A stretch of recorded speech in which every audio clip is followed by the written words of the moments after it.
Rain slides down the tall windows of the Oval Office, blurring the lights of Washington into long streaks of gray. The clock above the fireplace ticks steadily. Papers are stacked in careful rows across the president's desk, some marked with red pencil, others folded and reopened too many times. Franklin D.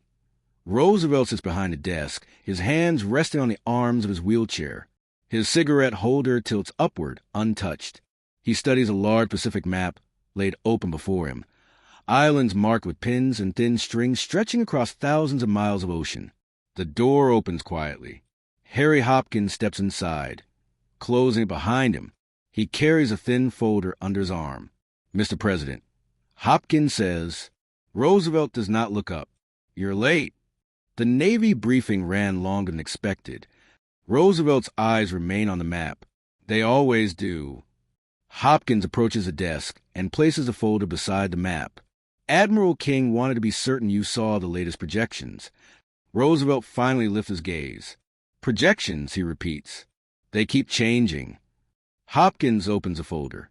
Photographs slide out, black and white aerial shots of island chains, airfields carved into coral, ships cluster like shadows on open water. Nimitz has shifted the priority.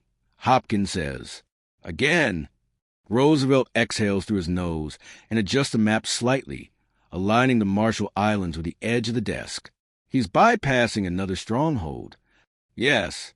Roosevelt taps a finger against a circled island. "This was supposed to be next." "It was," Hopkins replies. "Before Midway." Roosevelt leans back slightly. The rain taps harder against the glass. Everyone wanted a straight line across the Pacific. Roosevelt says, "Island by island. Clear it, hold it, move on."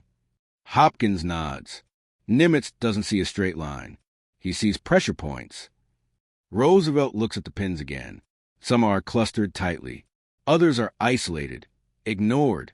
"Admiral King isn't pleased," Hopkins continues. "He believes it leaves enemy garrisons behind us." Roosevelt's lips tighten. "And Nimitz," he says, "they'll wither on their own." Roosevelt reaches for the cigarette holder, but does not light it. He rolls it between his fingers, eyes fixed on the vast blue expanse of the map. "They said Midway was a gamble," Roosevelt says. "Too far. Too exposed." Hopkins watches him carefully. "And he was right." Roosevelt nods once. "He was." A knock at the door. "Enter," Roosevelt says. An aide steps in, holding a sealed envelope. "Message from Pearl Harbor, Mr. President. Secure channel." Roosevelt takes the envelope, breaks the seal, and unfolds the paper slowly. The room is silent except for the clock and the rain. He reads, then reads again. Hopkins waits. Roosevelt lowers the paper. He's committing carriers deeper than planned. Hopkins frowns. That puts them within reach of land-based aircraft. "Yes," Roosevelt says. "It does." Hopkins steps closer. "Do you want to caution him?" Roosevelt looks back at the map. "If I caution him, I interfere. If I interfere, I own the outcome." He sets the paper down. "Have you read his last letter?" Roosevelt asks. Hopkins nods. "The one about initiative." "He wrote that wars aren't won by occupying ground," Roosevelt says. "They're won by removing the enemy's ability to act." Hopkins folds his hands. "That's not how the Army sees it." Roosevelt gives a small smile. "The Army doesn't fight across oceans." He rolls his chair slightly closer to the desk and reaches for a pencil. With slow precision, he draws a curved line across the Pacific, skipping over several islands, landing on a small cluster near the Philippines. "This," Roosevelt says, "is where he wants to go." Hopkins studies a line. "That leaves entire enemy division stranded." "Yes." "And it shortens the war." Roosevelt stops the pencil midair. He sets it down carefully. "That," he says, "is the part no one wants to say out loud." Hopkins looks at him. "Because it means accepting risk now instead of casualties later." Roosevelt meets his eyes. "Because it means trusting one man to ignore doctrine." Another knock interrupts them. Enter. Admiral Leahy steps inside, his uniform crisp despite the damp air. He glances at the map, then at Roosevelt. "You've seen Nimitz's latest move," Leahy says. I have. Leahy steps closer. The Joint Chiefs are divided. Roosevelt nods. They usually are. Leahy points at the skipped islands. This leaves enemy forces intact. They'll still be armed. Still dangerous. Roosevelt looks at the islands Leahy indicates.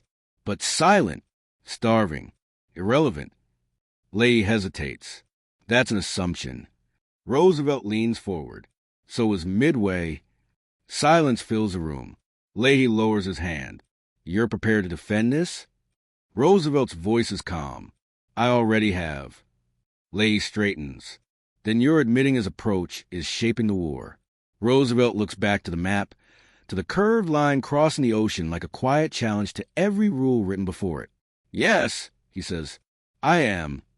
Hopkins watches the president closely. Roosevelt places both hands on the desk. For 2 years, I've spoken about production, alliances, endurance.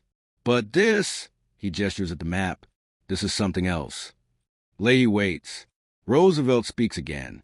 He's not reacting to the war. He's forcing it to move. The rain outside begins to ease, the streaks on the window thinning. Roosevelt reaches for the message from Pearl Harbor and folds it neatly. At some point, he says, I'll have to say this publicly, not as praise, as explanation. Hopkins tilts his head. Explain what exactly? Roosevelt looks at the Pacific one more time. Why the course changed, he says. The clock ticks on. Outside, the rain slows, but the ocean on the map remains vast, silent, and in motion. Morning light filters through the Oval Office windows, pale and weak. The rain has stopped, leaving the city damp and quiet. Roosevelt remains at his desk, jacket still on. The Pacific map now covered with fresh annotations and thin pencil lines. Harry Hopkins returns carrying additional folders. He places them carefully beside the map. The Navy is pressing for clarification, Hopkins says. They want to know if Nimitz's shift has your full backing. Roosevelt does not answer immediately. He studies a set of naval dispatches spread across the desk, each one marked with time stamps from across the Pacific. They're worried about gaps, Roosevelt says. Always gaps. Hopkins opens one of the folders. Admiral King believes the Central Pacific thrust is too narrow. He wants broader occupation, more control. Roosevelt glances up. Control costs time. Hopkins nods. And lives. Roosevelt rolls his wheelchair slightly closer to the map. He removes one pin and sets aside, then removes another. These islands, he says, pointing to the empty spaces left behind, will still be there next year. So will the men on them. Hopkins studies a map, but Nimitz is moving past them now. Yes, and that forces the enemy to respond. Roosevelt taps the map twice. On our terms. The door opens again. Admiral Ernest King enters, his posture rigid, his cap tucked under his arm. He stops short when he sees the map. Mr. President, King says, you've seen the reports. Roosevelt looks at him. I have. King steps closer. Admiral Nimitz is committing fleet elements without securing the rear. He's leaving armed enemy units untouched. Roosevelt gestures toward a chair. Sit. King remains standing. With respect, sir, this isn't caution. This is exposure. Roosevelt folds his hands. Exposure is unavoidable. King shakes his head slightly. Midway worked because it was precise. This is something else. Roosevelt looks at him steadily. Midway worked because Nimitz ignored expectation. King exhales. Expectation keeps fleets alive. Roosevelt points to the map. Movement wins wars. Silence stretches between them. King speaks again. If this fails, history won't blame the storm or the distance. It will blame command. Roosevelt nods. It always does. Hopkins shifts uncomfortably. Admiral King, the intelligence suggests enemy logistics are strained. If we cut their air cover forward. King interrupts. Intelligence also said the Philippines will hold. Roosevelt raises a hand. Enough. King stops. Roosevelt turns a map slightly, aligning the Solomon Islands with the edge of the desk. Nimitz isn't racing the enemy. He's starving them of choice. King watches closely. That leaves our carriers stretched. Yes. And if they're hit? Roosevelt answers calmly. Then they're hit advancing, not waiting. King stiffens. That's not doctrine. Roosevelt meets his eyes. Doctrine didn't anticipate this war. The clock ticks loudly. King finally sits. The chiefs want assurance you understand the scale of this risk. Roosevelt leans forward. I do, and so does Nimitz. Hopkins adds. He's requesting authority to continue the advance without delay. King looks sharply at Roosevelt. You grant it? Roosevelt pauses. He looks again at the long arc drawn across the Pacific, the skipped islands, the narrowing distance toward Japan. If we slow him, Roosevelt says, we give the enemy time to adapt. King leans back. And if we let him go? Roosevelt answers quietly. We force them to chase. Another 8 enters with fresh signals. Message from SINCPAC. Priority. Roosevelt takes the paper. His eyes move quickly across the lines. He's already repositioning air cover, Roosevelt says. Forward strips are being built as we speak. Hopkins exhales slowly. That's fast. King frowns. That's dangerous. Roosevelt folds a message. That's momentum. King rises. Then the Navy will need your public backing. Roosevelt looks up. Public. Yes. Congress is watching carrier losses closely. Roosevelt nods. They always do. King straightens his coat. If this strategy defines a Pacific War, the nation will want to know why. Roosevelt meets his gaze. Then I'll tell them. King pauses at the door. You're putting a lot of faith in one admiral. Roosevelt answers without hesitation. I'm putting faith in results. King leaves. The room settles again. Hopkins speaks softly. You're going to have to explain this sooner than you think. Roosevelt looks toward the window. The clouds are thinning now, revealing a pale strip of sky. Yes, he says. I know. He reaches for a notepad and begins writing. Hopkins glances down. Drafting remarks? Roosevelt nods. Not praise. Not defense. Then what? Roosevelt stops writing. Clarity. Hopkins watches as Roosevelt underlines a sentence twice. People will ask why we didn't take every island, Roosevelt says. Why we left enemy troops behind. Hopkins nods. And what will you say? Roosevelt looks at the map one last time. I'll say the war moved faster than the map, he says. And we chose to move with it. The clock strikes the hour. Outside, the city begins to stir, unaware that far beyond the horizon, fleets are already changing the shape of the war. Late afternoon shadows stretch across the Oval Office. The Pacific map remains open, now creased at the edges from constant handling. Roosevelt sits alone.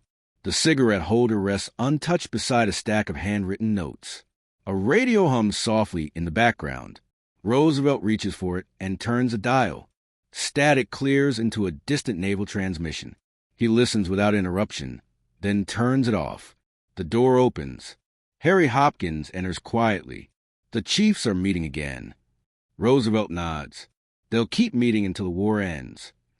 Hopkins steps closer to the desk. Some of them are uneasy. Roosevelt looks up. Uneasy is acceptable. Hopkins hesitates. They're worried this becomes precedent. Roosevelt folds his hands. Every successful decision does. Hopkins glances at the map. You mark new positions. Yes. That pushes the fleet farther than expected. Roosevelt nods. So does victory.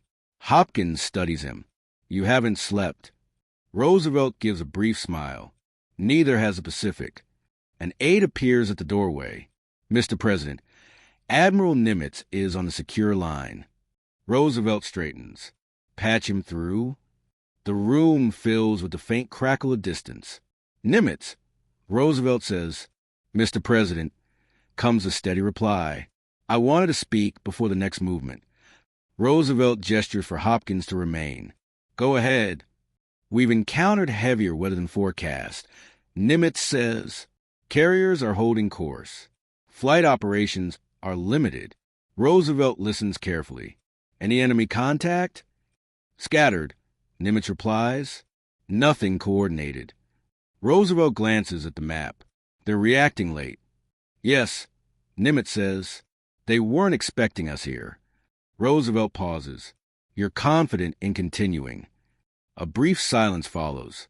Yes, sir. Roosevelt nods. Then continue. Hopkins watches Roosevelt's face as the call ends. That's it. Hopkins asks. Roosevelt answers simply. That's it. Hopkins exhales slowly. You just committed the Pacific War to his design. Roosevelt looks back to the map. He committed at the moment Midway ended. Hopkins circles the desk. The Army will argue this leaves too much unfinished. Roosevelt turns slightly. The Army finishes wars on land. This one is crossing water. Hopkins stops. You're changing how this war will be remembered.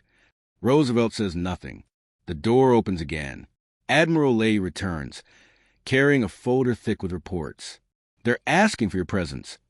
Leahy says, Joint Chiefs. Roosevelt nods. I'll come. Joint Chiefs Conference Room, evening. A long table. Maps on every wall. Officers seated in rigid silence as Roosevelt enters. Admiral King stands. Mr. President. Roosevelt gestures for him to sit. Let's proceed. King opens a folder. Nimitz's advance now defines the main effort. Resources will follow his axis. Roosevelt nods. Correct. An Army general leans forward. That leaves significant enemy forces bypass. Yes, Roosevelt says. They remain armed. Yes. They remain hostile. Yes. Roosevelt folds his hands. And immobile, the room quiets. Another general speaks. You're assuming they won't regroup. Roosevelt meets his gaze. They can't move without fuel, air cover, or ships. King interjects. This strategy demands speed. Roosevelt nods. Then we will be fast. A murmur moves through the room. Leahy speaks carefully. Sir, this marks a clear departure from previous commitments. Roosevelt looks around the table. This war has departed from every commitment we made in 1941. Silence. Roosevelt continues. We are not here to confirm plans that feel safe. We are here to end a war. King studies him. Then you accept responsibility. Roosevelt nods once. Fully. The officers exchange glances. Roosevelt rises slightly in his chair. I won't pretend this is without risk, but I will not slow momentum to preserve comfort. He looks at each face in turn. Admiral Nimitz is not asking permission to be reckless, Roosevelt says. He's asking to finish what he started. The room remains still. King closes his folder. Then the Navy will align accordingly. Roosevelt nods. See that it does. Oval Office, night. The room is dark except for a desk lamp. Roosevelt sits alone again, reviewing his notes. He takes a pen and writes a single line, then underlines it. Hopkins enters quietly. They're falling in line. Roosevelt sets the pen down. They will... Hopkins watches him. You've crossed a point of no return. Roosevelt looks up. So has the war. He folds the paper and places it in a separate folder labeled simply, Remarks. Outside, the night settles over Washington. Across the ocean, carriers cut through heavy seas, changing direction, leaving old maps behind. The room is dim. Only the desk lamp is on. Roosevelt sits still, coat folded over the back of a chair. The Pacific map remains open, edges worn, pins slightly misaligned from constant use. An aide enters quickly. Mr. President. Urgent from the Pacific. Roosevelt looks up. Read it. Enemy air response heavier than anticipated. Weather worsening. Carrier groups maintaining course. Roosevelt nods. Any losses? The aide hesitates. One destroyer damaged. Aircraft lost on landing. Roosevelt closes his eyes briefly. And the carriers? Operational. Roosevelt exhales. Thank you. The aide leaves. Roosevelt wheels closer to the map and removes a pin marking an enemy-held island. He sets it aside, then another. Pentagon, Situation Room, morning. A large wall map dominates the room. Officers stand shoulder to shoulder. Radios crackle. Phones ring. Admiral King grips the edge of the table. Report again. A naval officer responds. Enemy sorties intercepted. Limited coordination. Another voice cuts in. Japanese fleet elements detected but holding distance. King looks at the map. They're hesitating. A general scoffs. Or preparing. King doesn't answer. In Pacific Ocean, carrier deck day. Wind howls across the deck. Rain lashes sideways. Crewmen struggle to secure aircraft. A fighter skids slightly before locking into place. An officer shouts orders, barely audible over the storm. The carrier turns into wind. In Oval Office, late morning. Hopkins enters, soaked from the rain outside. Press is restless. Roosevelt looks up from his notes. They always are. They've heard rumors. A major fleet push. No clear explanation. Roosevelt folds his paper. Then it's time. Hopkins pauses. Time for what? Roosevelt meets his eyes. For me to speak. In White House press room, afternoon. Cameras line the back wall. Reporters murmur among themselves. Flashbulbs pop as Roosevelt is wheeled into position. The room quiets.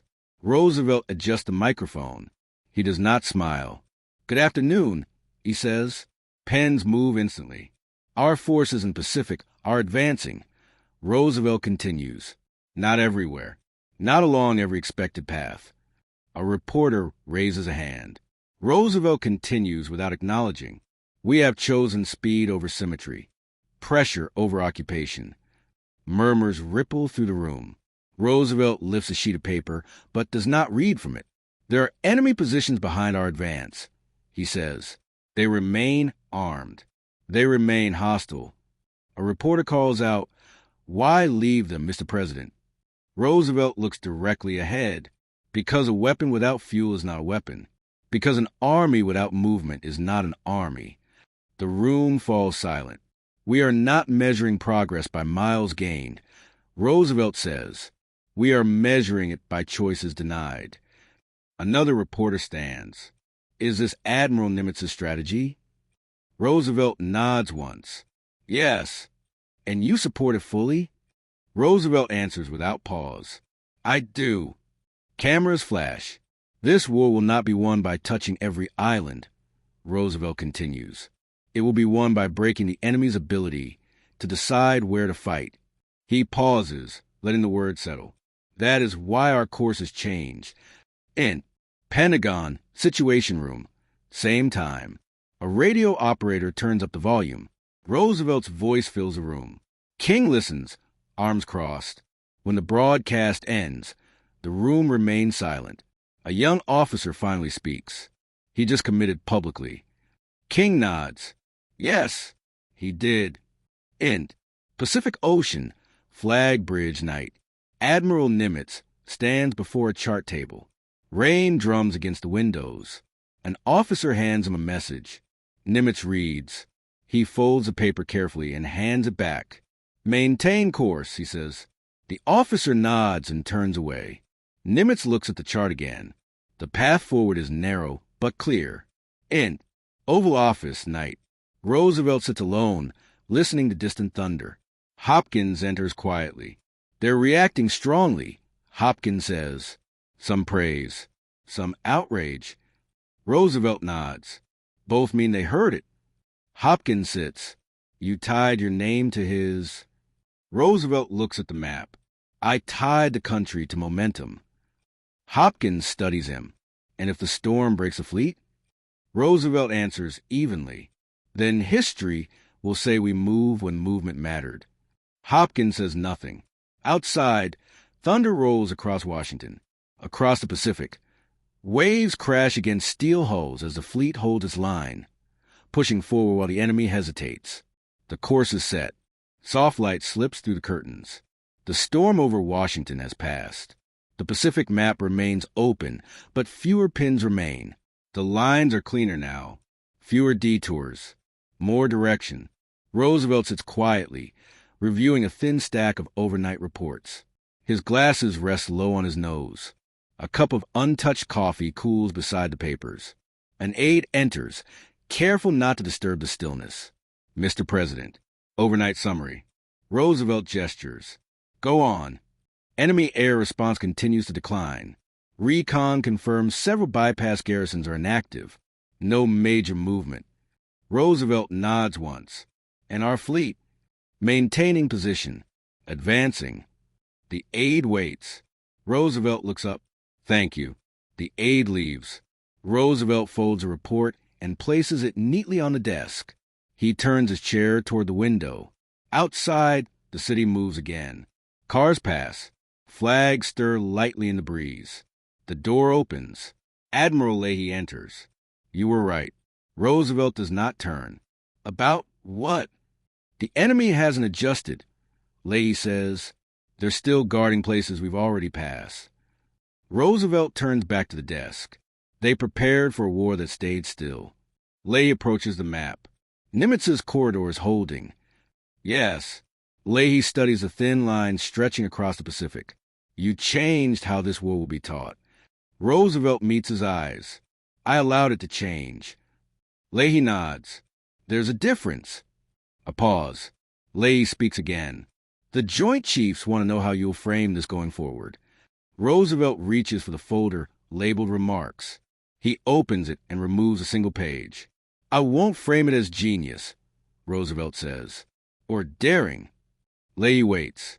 I'll frame it as necessity. End. White House Cabinet Room. Later. A long table. Advisors seated. Paper spread. The atmosphere is calmer now, less urgent. Roosevelt addresses them without notes. We didn't change direction because we wanted novelty, he says. We changed because the old direction no longer led anywhere. Some nod. Others listen quietly. The Pacific is not land, Roosevelt continues. It does not reward occupation. It rewards reach. A hand rises, and the island we bypassed. Roosevelt answers evenly. They remain where they are. And their troops, they remain isolated. Silence. Roosevelt continues. This war will not end because we stood everywhere. It will end because the enemy can no longer move. Int. Pacific Ocean. Carrier deck day. Sunlight breaks through clouds. Aircraft line the deck. Crewmen move with steadier hands now. The sea rolls, but less violently. A signal flag rises. Engines roar. Int. Admiral Nimitz's flagship. Same time. Nimitz studies a fresh chart. The new front is clearer. Shorter. Tighter. An officer approaches. Sir, message from Washington. Nimitz reads it carefully. He folds a paper and places it in his pocket. Set the next waypoint, he says. Yes, sir. In Oval Office, evening. Roosevelt sits with Hopkins. The map is finally being folded.